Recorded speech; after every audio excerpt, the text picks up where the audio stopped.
The bridge of the Imperial Star Destroyer Indomitable was a testament to galactic might.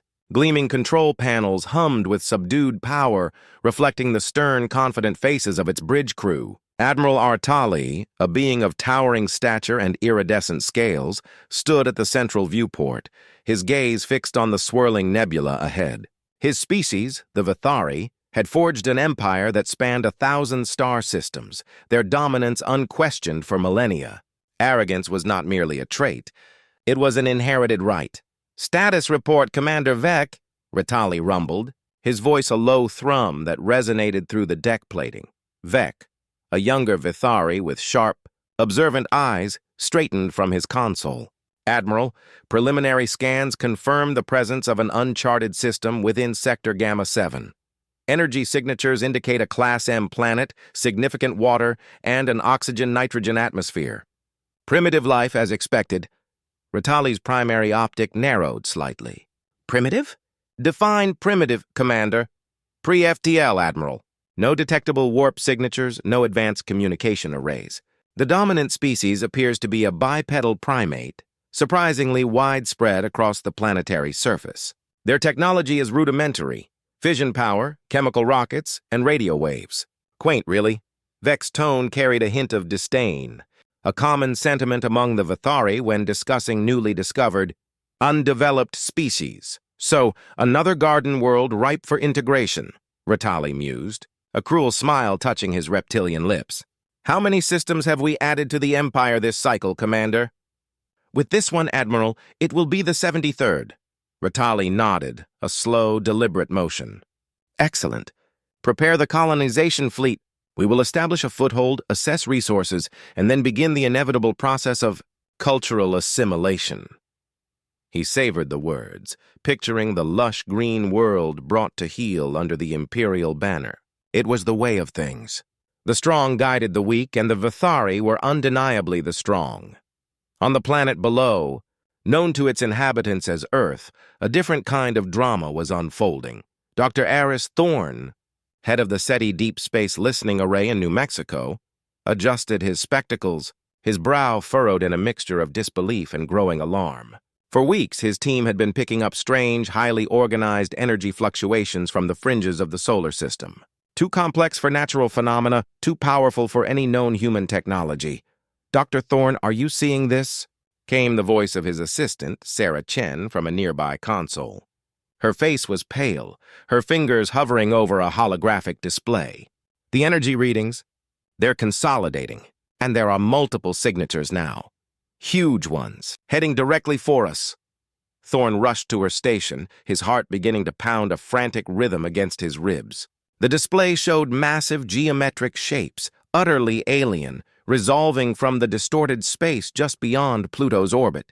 They were colossal, dwarfing anything humanity had ever conceived. "My God," Thorne whispered, the breath catching in his throat. "They're here. They're actually here." Panic began to ripple through the scientific community, then the military, and finally the governments of the world. Initial attempts at communication proved futile. The alien vessels, sleek and menacing, simply held their position, an ominous, silent judgment hanging in the void. Admiral Ritali, observing the minuscule electrical chatter emanating from the primitive world, felt a flicker of amusement. "They're attempting to communicate, Commander." "How endearing. They're using radio waves? Do they even possess basic FTL capability?"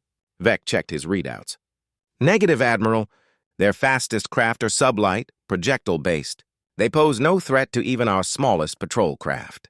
Their planetary defenses consist of kinetic weapons and primitive energy shields, easily bypassed." "Good," Ritali said, his amusement fading into cold calculation. "Send a standard diplomatic hailing. Inform them of our presence, our intent to integrate them into the Galactic Empire, and demand their immediate surrender. Emphasize the futility of resistance. On Earth, the message arrived not as a coherent translation, but as an overwhelming burst of highly structured data that bypassed all conventional frequencies and imprinted itself directly into every major broadcast system. It was a deluge of images, concepts, and a guttural, resonant alien voice that somehow, through sheer technological superiority, conveyed its meaning. We are the Vithari. We are the Empire. You are now ours. The world recoiled in horror. Governments scrambled, military leaders barked orders, but a pervasive sense of dread settled over humanity. They were outmatched, outgunned, and utterly unprepared. This wasn't a first contact. It was a declaration of ownership. General Marcus Vance, a grizzled veteran of countless terrestrial conflicts, stood before the hastily assembled World Security Council. His uniform was immaculate, his posture ramrod straight, but the lines of worry etched around his eyes were deep. Our long-range sensors confirm at least a dozen capital-class vessels. "Sir," reported a junior officer, his voice trembling slightly, "and hundreds of smaller craft. They're positioning themselves in a planetary blockade. Our orbital defenses? They're just not going to cut it." Vance slammed his fist on the table, a rare display of frustration. "Damn it! We've spent centuries squabbling amongst ourselves, while out there the universe was breeding giants." He took a deep breath, forcing himself to calm. "All right. We may be outmatched, but we are not defeated. Not yet. What are our options?" "Admiral Ratali reports no significant resistance, Admiral," Vec informed his superior a few days later, a subtle note of triumph in his voice. "The primitives are scattering their limited orbital assets, but they're easily disabled. No casualties on our side. A few minor scrapes on drone craft, nothing more. We've begun deploying atmospheric probes." Ratali allowed himself a satisfied smile. "As expected. Primitive species always display a brief, futile spasm of resistance before they accept their place. It's a predictable pattern."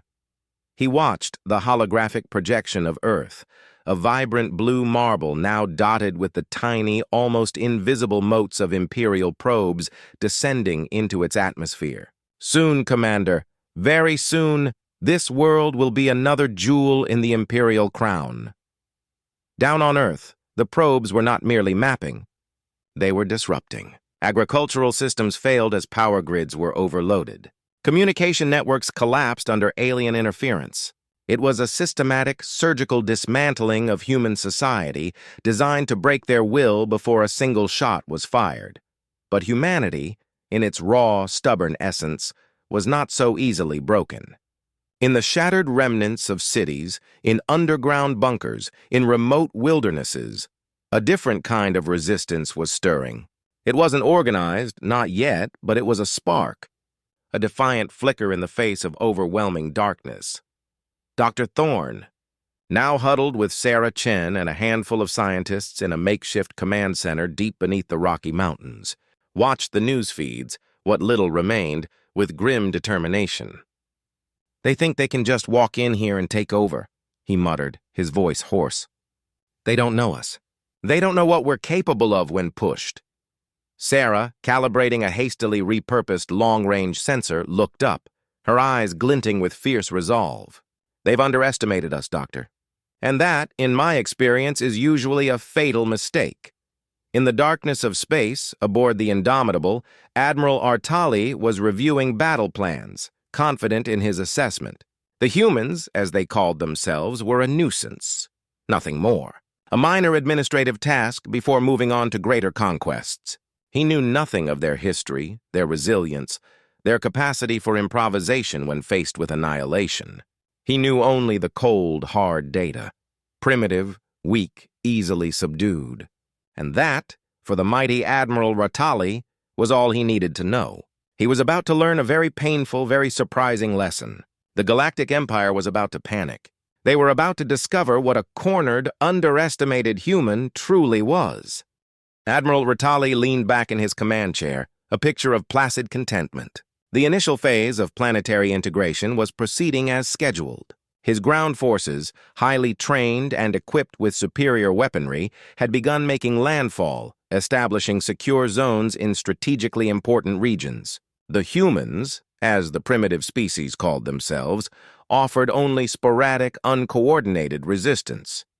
"Casualty report, Commander Vec?" Ratali asked, his voice smooth, almost bored. Vec checked his datapad. "Minimal, Admiral.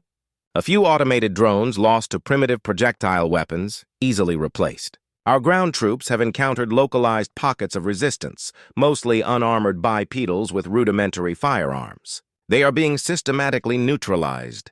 Our bioscans confirm a species-wide lack of natural armor or psionic capabilities.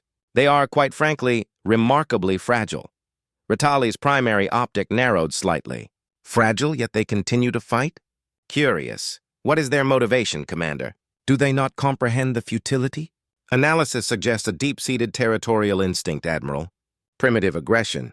They lack the evolved logical centers to understand the strategic realities of their situation. We've encountered similar behaviors in other pre-FTL species. They are simply acting out. Vec's tone was dismissive, almost condescending. Below, on Earth, the acting out was costing the Empire more than they realized. General Vance, now operating from a mobile command center disguised as a refugee convoy, surveyed a grim holographic map of North America. Imperial forces, deployed in their standard grid pattern, were moving through major population centers, establishing control points. "They think we're just going to roll over," Vance growled, pointing at a cluster of red markers indicating Imperial troop movements around what was once Chicago. "They're methodical, I'll give them that. But they're predictable." Across from him, Dr. Thorne, now in a heavily armored environmental suit, pointed to a shimmering blue line indicating an Imperial supply route.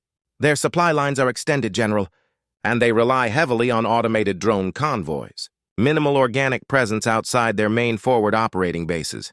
"Exactly," Vance said, a glint in his eye. "They're too confident. They don't expect us to hit them where they think they're safest. Lieutenant Miller, what's the status of Operation Sandstorm?" Lieutenant Miller, a young, earnest officer, snapped to attention.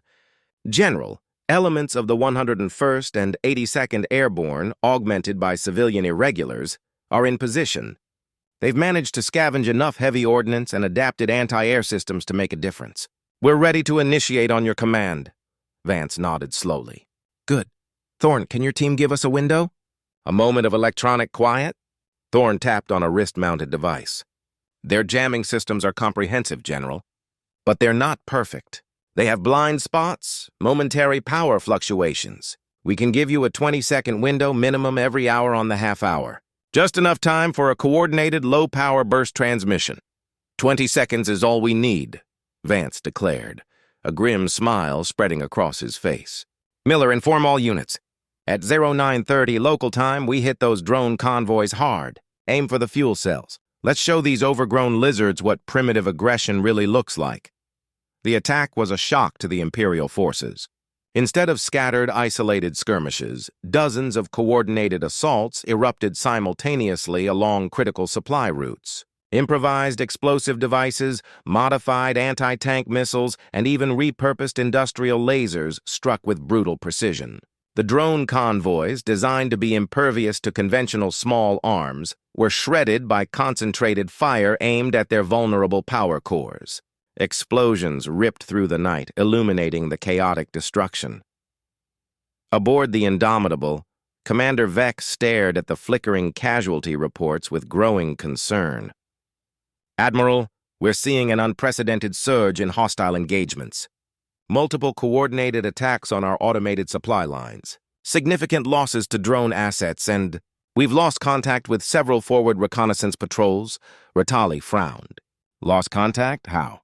"Their weapons are incapable of penetrating our personal shielding." "Sir, the reports indicate ambush tactics. Concentrated fire from concealed positions. They're using the environment against our troops, and there are indications of what appear to be booby traps targeting our heavy armor." Ritali rose from his chair, his scales darkening slightly. "Booby traps? Against Imperial armor? That's inefficient and tactically unsound. Why would they expend such resources for so little gain?" Vec accessed a visual feed, showing a smoldering wreck of an Imperial supply drone, its metallic hull ripped open, surrounded by primitive human corpses. "They're not aiming for the biggest targets, Admiral. They're aiming for the most vulnerable. And they're targeting our logistics. They're trying to starve us out, or at least slow us down." A ripple of unease spread through the bridge crew. This was not the standard resistance they were used to. Primitive species usually engaged in frontal assaults, quickly broken by superior firepower. These humans were different. They were intelligent, adaptable. General Vance watched the distant explosions on the holographic map, a grim satisfaction on his face. That's just the beginning. They think they can just steamroll us? We invented guerrilla warfare, you overgrown space lizards. The conflict escalated. Imperial ground forces, used to overwhelming superiority, found themselves bogged down in a relentless, attritional war. Humans, despite their technological inferiority, compensated with cunning, ferocity, and an unnerving willingness to sacrifice themselves for a tactical advantage. They used their intimate knowledge of the terrain, their vast numbers, and their sheer, unadulterated defiance to turn every city block, every forest, every mountain pass into a death trap. One particular incident caught the Vithari's attention. A small Imperial patrol, consisting of a heavily armored personnel carrier and a dozen elite Vithari soldiers, was ambushed in what was once a quiet suburban neighborhood. Instead of a direct engagement, the humans had rigged the entire street with dozens of repurposed natural gas lines, creating a massive controlled explosion that obliterated the APC and its occupants. The surviving Vithari were then picked off by snipers concealed in the surrounding houses. No human casualties were reported. This is concerning, Admiral, Vec reported, the confidence in his voice noticeably diminished. We've lost 27 APCs and over 200 ground troops in the last solar cycle. Their tactics are evolving. They're learning our patrol patterns, our vulnerabilities, and they're deploying highly destructive, often improvised weaponry. Ritali's frustration was palpable. He paced the bridge, his powerful tail twitching restlessly. But they are primitive. How can they adapt so quickly? Their technology is decades, centuries behind ours. They are resourceful, Admiral, Vec conceded. And they are numerous. Their population density is far higher than estimated. And their capacity for coordinated, decentralized resistance is truly remarkable. We've identified a pattern of communication through repurposed civilian networks, using burst transmissions that are incredibly difficult to trace. Below, in a dusty, dimly lit bunker, Dr. Thorne worked tirelessly, deciphering intercepted Vithari communications. They're getting rattled, he announced, showing Sarah a translated message. Listen to this. Increased expenditure of resources, unacceptable delay in pacification protocols. They're complaining about us, Sarah. Sarah grinned, a weary but determined expression on her face. Good, let them complain. The more frustrated they get, the more mistakes they'll make. General Vance, his face grimy but his eyes shining with a fierce resolve, stood over a map, plotting their next move. They're sending in more troops. That's good. It means they're feeling the pressure. We hit them where it hurts next, their landing zones. They've established a few large, secure areas for their heavy transport. We're going to make those landing zones very, very hot. The next wave of human attacks was even more daring. Utilizing what little air superiority they could muster, repurposed civilian aircraft, often flown by volunteers on suicide missions, humans launched concentrated attacks on Imperial landing zones. These weren't sophisticated engagements. They were desperate, brutal charges. Fighter jets, packed with explosives, slammed into parked Imperial transports. Old cargo planes, modified to carry salvaged anti-ship missiles, fired their payloads before being vaporized by return fire. The losses were staggering for humanity, but they inflicted wounds the Empire had not anticipated. Admiral, we've lost 3 heavy transports and 2 orbital defense batteries during the last planetary cycle, Vec reported, his voice now edged with genuine alarm. Their aerial attacks, while rudimentary, are proving surprisingly effective due to their sheer audacity. They are crashing their craft into our assets, knowing full well it will result in their demise. Ritali's jaw tightened. They are sacrificing their lives for such meager gains. That is illogical. No species with even a basic survival instinct would engage in such behavior. We've observed it repeatedly, Admiral, Vec countered, his eyes wide as he reviewed the data. They call it heroism, a cultural concept revolving around self-sacrifice for the greater good of their collective. It's highly unusual and difficult to counter with standard tactical D, The once pristine white walls of the Indomitable's bridge were now streaked with minor scorch marks from stray energy bolts that had somehow penetrated the ship's outer defenses. The rhythmic hum of the control panels was punctuated by the sharp, insistent beeps of damage reports. Admiral Rattali, his scales a dull, irritated gray, paced with a nervous energy he rarely displayed. His initial calm superiority had evaporated, replaced by a simmering frustration. "Report, Commander Vec. What is the status of the orbital bombardment platforms?" Rattali demanded, his voice a low growl. Vec, looking more harried than Rattali had ever seen him, stammered, "Admiral, the bombardment platforms are under sustained attack. The humans are utilizing what appear to be repurposed mining vessels, fitted with highly volatile explosives. They are executing precision ramming maneuvers, targeting the platform's primary reactors. We've lost 3 more in the last decacycle." Rattali slammed his fist on a console. "Repurposed mining vessels? What kind of species uses their civilian infrastructure as weapons?" "This is madness!" "Their losses must be astronomical." "They are, Admiral," Vec confirmed grimly. "Their estimated population has dropped by almost 30% since the commencement of hostilities. Yet their resistance shows no signs of faltering. In fact, it seems to be escalating." Below, on the embattled Earth, General Vance was coordinating what many considered to be a desperate, last-ditch effort. The human resistance had coalesced into a loose but highly effective global network. Dr. Thorne's team, now experts in Vathari communication and technology, provided invaluable intelligence. "General, they're consolidating their ground forces around their primary landing zones," Thorne reported, pointing to a swirling holographic projection of the planet. "They're trying to secure their hold, establish a more permanent presence. They're bringing down heavier assets." "Good," Vance said, a predatory gleam in his eyes. "Let them. We've been hitting them like mosquitoes for too long. It's time to show them we're not just an annoyance. Sarah, what's the status of Project Chimera?" Sarah Chen, her face streaked with grease but her eyes bright with determination, looked up from a complex console. "General, we've successfully reactivated the deep space probes. We've managed to jury-rig a method to piggyback off their comms, creating a temporary, untraceable uplink, and we've loaded the data package." "Excellent," Vance breathed. "Thorne, how long until we can transmit?" "A few more hours, General. The energy signature required is massive. It will draw their attention, but by then it won't matter. We'll only get 1 shot." Rattali, meanwhile, was growing increasingly frustrated. The humans' unconventional tactics were not just causing physical damage. They were inflicting a psychological toll on his forces. Imperial soldiers, accustomed to swift, decisive victories, were becoming demoralized by the endless, brutal engagements. They were being killed by traps, by suicide charges, by weapons they didn't even understand. "Their audacity is unprecedented," Rattali roared, gesturing at a report detailing a human team infiltrating an Imperial orbital processing plant, sabotaging its reactors, and then escaping in a stolen Imperial shuttle. "They have no fear, no self-preservation instinct."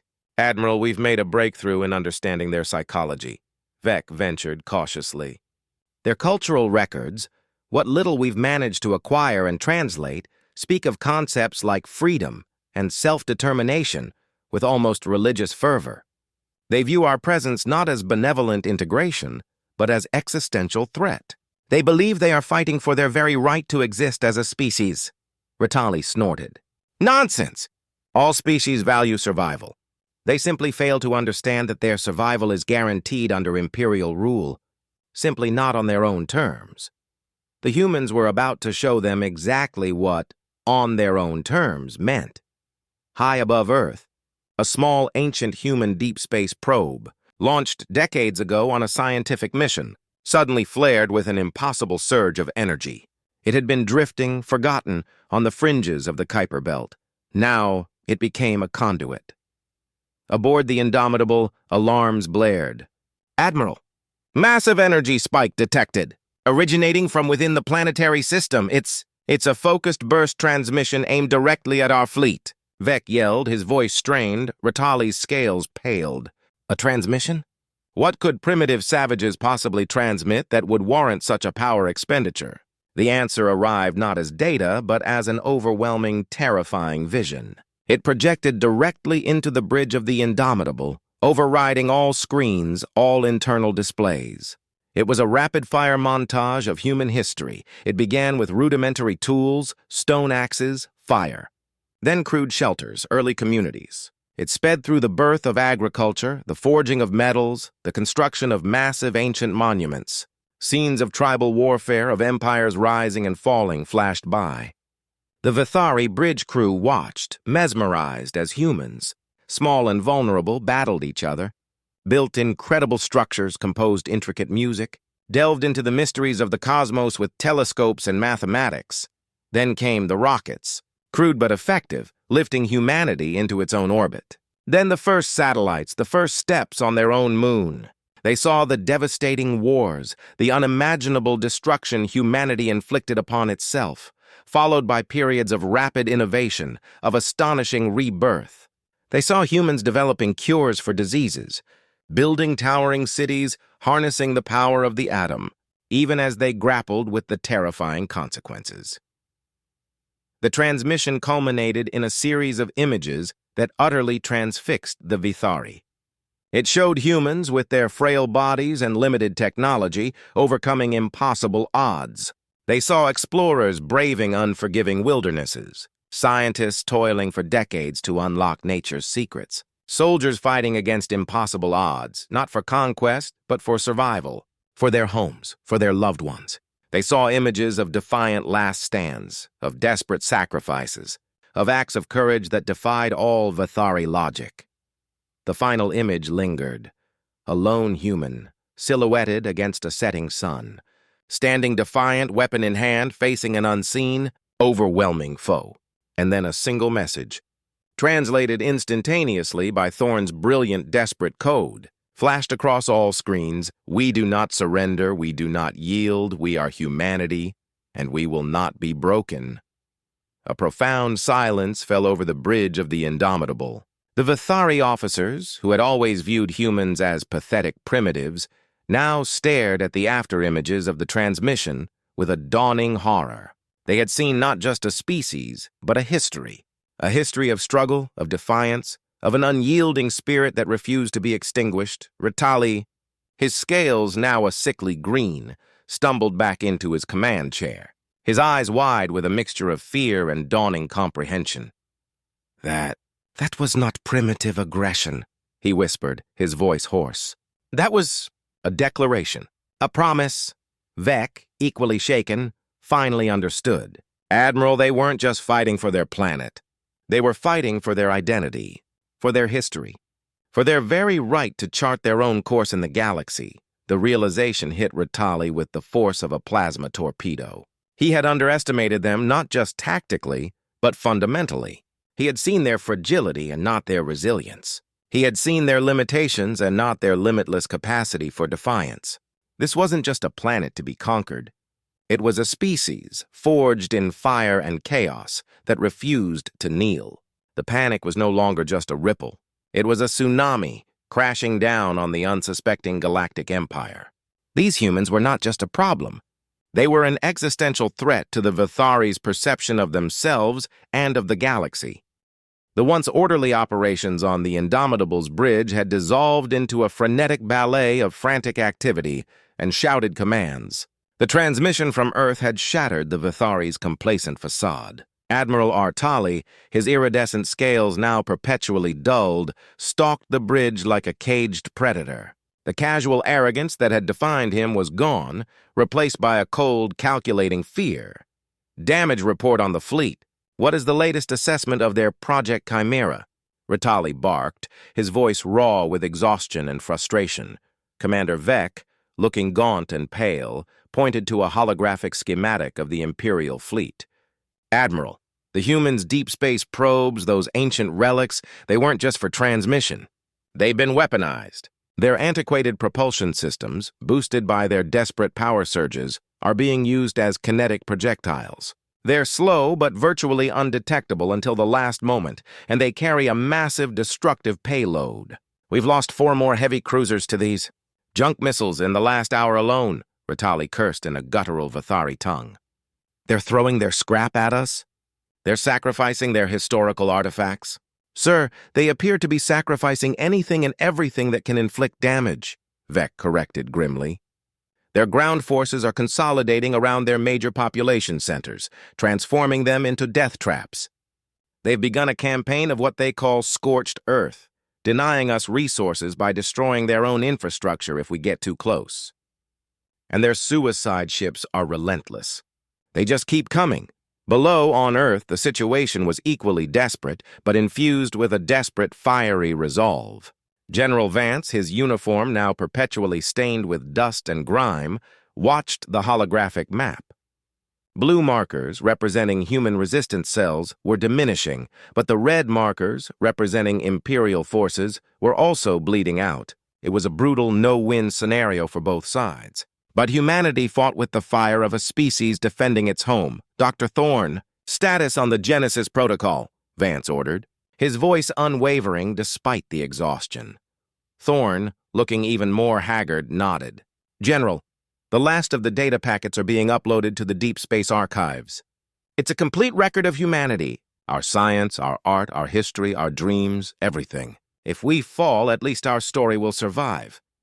We're not falling, Doctor, Vance growled, though his eyes betrayed the immense strain. Not while I'm still breathing. Sarah, any weaknesses in their blockade? Sarah Chen, her fingers flying across a console, pointed to a shimmering green sector of the orbital map. General, their primary communications relay, the Harbinger, is isolated. Its escort contingent is thinner than the others. They're using it to coordinate their planetary assault. If we could take that out, it would throw their entire ground operation into chaos. How thin is thinner, Sarah? Vance asked, his mind already racing. Within striking distance for a specialized high-velocity craft, General. But it would be a suicide run. Their defenses, even at their weakest, are still formidable. Vance nodded slowly. A suicide run, you say? Tell me more. On the Indomitable, Rattali was reviewing the intelligence. They're rallying, Admiral. Their resistance, rather than collapsing, seems to be strengthening. They've begun using their planetary energy grid against us. We've had reports of entire city sections being overloaded, creating massive electromagnetic pulses that disable our ground vehicles. And what of their spacefaring capabilities, Commander? Any new developments? Rattali asked, a chilling premonition forming in his mind. Only those ancient probes, Admiral. Nothing capable of threatening a capital ship. Their largest vessel, a scientific research craft, is still docked at their primary orbital station. It's antiquated, barely warp-capable. We've ignored it. Rattali's primary optic widened. Ignored it? Are you certain it poses no threat? Absolutely, Admiral. It's unarmed, lightly shielded, and its engines are decades behind even our slowest freighters. It's completely irrelevant to the war effort, Vec stated with absolute conviction.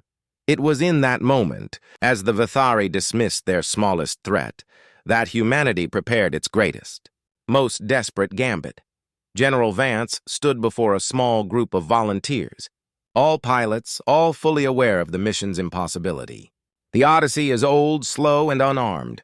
We've stripped out everything but the engines and the power core. We've loaded her with every nuclear warhead we have left, every bit of conventional high explosive we could scavenge, and every last ounce of refined antimatter fuel we could synthesize. Your target is the Harbinger. Your mission is to deliver humanity's final message. A young pilot, Major Anya Sharma, stepped forward, her eyes bright with a fierce, unwavering light. General, we understand. For Earth. For humanity. Vance saluted, a solitary tear tracing a path through the grime on his cheek. Godspeed, Major. May your courage light the stars. The Odyssey, a vessel that once carried humanity's hopes for scientific discovery, now carried its fury and its despair. It detached from its orbital dock, a tiny, almost invisible speck against the vastness of space. Imperial sensors registered it as an anomaly, a rogue vessel, but deemed it insignificant. Aboard the Indomitable, Vec pointed to a blip on his screen. Admiral, the human research vessel Odyssey has undocked. It's accelerating on an intercept course with the Harbinger. Should we engage it? Rattali scoffed, his initial fear momentarily overshadowed by his old arrogance. Engage it? For what purpose, Commander? It's a scientific vessel, unarmed. Let them run if they wish. Perhaps they are fleeing their doomed planet. It will save us the trouble of hunting them down. Vec hesitated, a nagging sense of unease prickling at him. But Admiral, its acceleration is unusually high for a craft of its class, and its energy signature is spiking. Ratali waved a dismissive hand. Residual power fluctuations from its ancient engines. It's insignificant. Focus on the ground assault. We need to break their will there, but the Odyssey was anything but insignificant. Major Sharma, her hands steady on the controls, pushed the ancient vessel to its absolute breaking point. Alarms blared, circuits overloaded, but the ship held together, a screaming projectile of human defiance. The Harbinger, a massive Vithari communications relay, hung silently in orbit, unaware of the minuscule, furious missile hurtling towards it. Admiral, the Odyssey's energy signature is off the charts. It's going critical, Vec shouted, his voice laced with terror. Ratali's primary optic dilated in horror as he finally understood. It's a bomb! A planetary bomb! Evasive maneuvers! All ships, evasive maneuvers! But it was too late. The Odyssey slammed into the Harbinger with the force of a small sun. The resulting explosion was incandescent, a blinding flash of raw energy that momentarily outshone Earth itself. The Harbinger disintegrated into a shower of molten metal and superheated plasma. The shock wave rippled through the Imperial fleet, rocking even the mighty Indomitable. The silence on the bridge of Ratali's ship was absolute, punctuated only by the mournful wail of damage alarms. The entire Vithari communications network for the Earth system went dead. Ground forces, cut off from command, suddenly found themselves isolated and vulnerable. Ratali stood, swaying slightly, staring at the empty space where the Harbinger had been. He saw not just the destruction of a vital asset, but the terrifying, unthinkable implications of what he had just witnessed. These humans, these primitives, had taken their most cherished scientific vessel, their symbol of exploration, and turned it into a weapon of mass destruction. They had sacrificed it and the brave souls aboard without hesitation. They sacrificed a part of their own history, Ratali whispered, his voice trembling. They sacrificed their future, all to strike a single blow against us. Vec, equally stunned, could only nod. The sheer, terrifying audacity of humanity had finally broken through their Vithari arrogance. This was not a species to be conquered. This was a force of nature, an unyielding will, a species that, when pushed to the brink, would rather immolate itself than surrender its freedom. The Galactic Empire was not just panicking, it was recoiling in utter, profound shock. The true climax, the terrifying understanding of what they had unleashed, was just beginning. The explosion of the Harbinger echoed through the Imperial fleet not just as a physical shockwave, but as a profound psychological tremor. The battlefield had been irrevocably altered. Aboard the Indomitable, the bridge was a tableau of grim faces and stunned silence. Admiral Ratali stood rigidly at the viewport, his eyes fixed on the empty void where a moment ago a symbol of imperial might had hung. His scales, normally vibrant, were now mottled and dull, reflecting the internal turmoil that raged within him. "Report, Commander Vec," Ratali finally managed, his voice devoid of its usual booming authority, replaced by a hollow rasp. Vec, equally shaken, responded, "Admiral, the Harbinger is completely destroyed. All ground communications are severed. Our forces on the planetary surface are disoriented, many reporting severe morale degradation. Several forward operating bases are now under renewed, ferocious human assault. They are exploiting the chaos." Ratali closed his primary optic for a moment, gathering his thoughts. The sheer audacity of the human attack, the willingness to sacrifice a significant cultural artifact and the lives of their own to strike a single blow, had fundamentally altered his perception. This was not merely warfare. It was an expression of an unyielding will, a testament to a spirit he had never encountered in his long career of conquest. "Retrieve all available data on the Odyssey," Ratali commanded, his voice gaining a cold, analytical edge.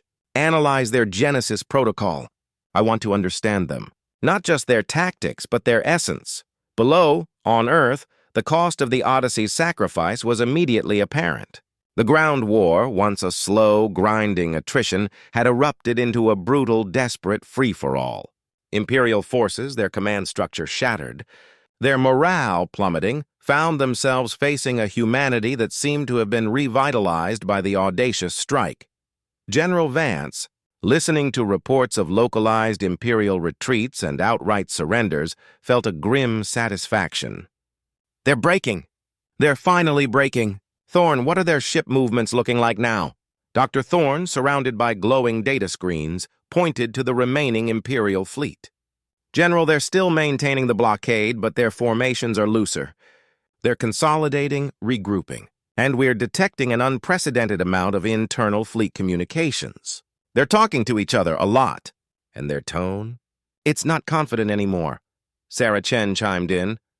"I'm picking up requests for reinforcements, General. And queries about exit strategies? They're starting to consider leaving." A faint smile touched Vance's lips. "Good, let them. But we're not letting them off that easy. We make them earn every centimeter of space out of our system." Days turned into weeks. The Vithari, once an unstoppable tide, found themselves caught in a quagmire. Their superior technology was useless against an enemy that embraced suicide tactics, utilized their environment with unparalleled cunning, and fought with an emotional ferocity that defied all logical analysis. The humans were not just fighting for victory. They were fighting for the very principle of their existence. Aboard the Indomitable, Ratali had secluded himself in his private chambers, poring over the translated human archives. He saw their art, their music, their philosophy. He saw their internal conflicts, their struggles with themselves. He saw their capacity for both unimaginable cruelty and profound compassion. He saw their resilience, their ability to rebuild after devastating wars, their relentless pursuit of knowledge, even in the face of despair. He saw the very essence of a species that refused to be categorized, to be conquered, to be broken. When he finally emerged, his posture was different. His arrogance had been replaced by a quiet solemnity, his frustration by a profound, almost reverent understanding. "Commander Vec," he said, his voice calm, steady, "issue a general recall. All ground forces are to disengage and return to their vessels. We are initiating a full withdrawal from the Sol system." Vec stared, dumbfounded. "Withdrawal, Admiral, but—" "The Empire has never withdrawn. Our directive is to integrate all habitable worlds." Ratali turned, his gaze sweeping across the bridge crew, who now looked at him with a mixture of shock and confusion. "There are some species, Commander, that cannot be integrated, not without destroying their very soul, and in doing so, destroying something unique and irreplaceable in the galaxy." He gestured to the swirling image of Earth. "These humans, they possess a spirit, a will, an audacity that defies our understanding. To conquer them would be to annihilate them, and in doing so, diminish ourselves." He paused, then continued. "Their Genesis archives, they speak of freedom, of self-determination. They are willing to sacrifice everything to maintain it. They have proven that they will burn their world to ash before allowing us to claim it. And they have shown us that even their most primitive, antiquated vessels can become weapons of ultimate defiance." A profound silence descended upon the bridge. The Vithari officers, once so dismissive of humanity, now understood. They had witnessed humanity's fury, its resilience, its unyielding spirit. They had underestimated them and paid a terrible price. "Prepare a final transmission, Commander," Ratali instructed, his gaze returning to the pale blue marble that had become his greatest challenge. To Earth. To humanity.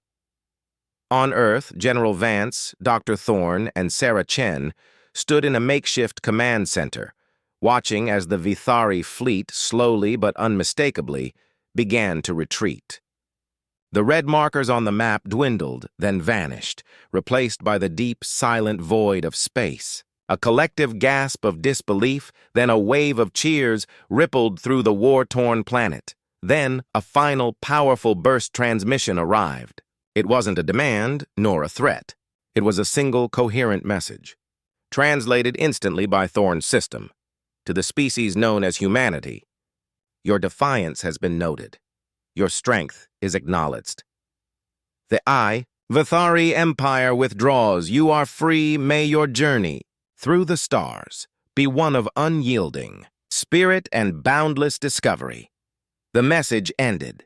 The Vithari fleet, a silent, majestic armada, executed a complex series of FTL jumps and vanished from the solar system, leaving behind only the cold, silent stars and a battered but free Earth. Tears streamed down General Vance's face, mingling with the grime. He looked at Thorne and Sarah, his weary eyes filled with an unspeakable relief. "We did it," he whispered, his voice thick with emotion. "We actually did it." Dr. Thorne, leaning heavily on Sarah, managed a weak smile. "They finally understood, General. They finally understood what it means to be human." Sarah Chen, watching the last flicker of the Vithari fleet disappear, felt a profound sense of exhaustion, but also an overwhelming pride. They came to conquer, but they left having learned a lesson. Never underestimate a species fighting for its home. In the aftermath, humanity began the long, arduous process of rebuilding. The scars of the war were deep, the losses immense. But the spirit that had united them against an alien aggressor now fueled their efforts to reconstruct their world. The Vithari, for their part, never returned to Sol. The story of the unyielding humans became a cautionary tale in the Empire, a legend whispered among star systems, a testament to a species that refused to be subdued. Admiral Ratali, back on the bridge of the Indomitable as it jumped to another sector, looked out at the endless expanse of stars. He was a changed being, forever humbled by the encounter. He now understood that true strength was not just in technological superiority or military might, but in the indomitable spirit of a species that refused to yield. The Galactic Empire had panicked, truly panicked, not at a human warship, but at the sheer, terrifying, beautiful audacity of what it meant to be human. And in that panic, they had found a profound new respect. The galaxy was a far more complex place than they had ever dared to imagine.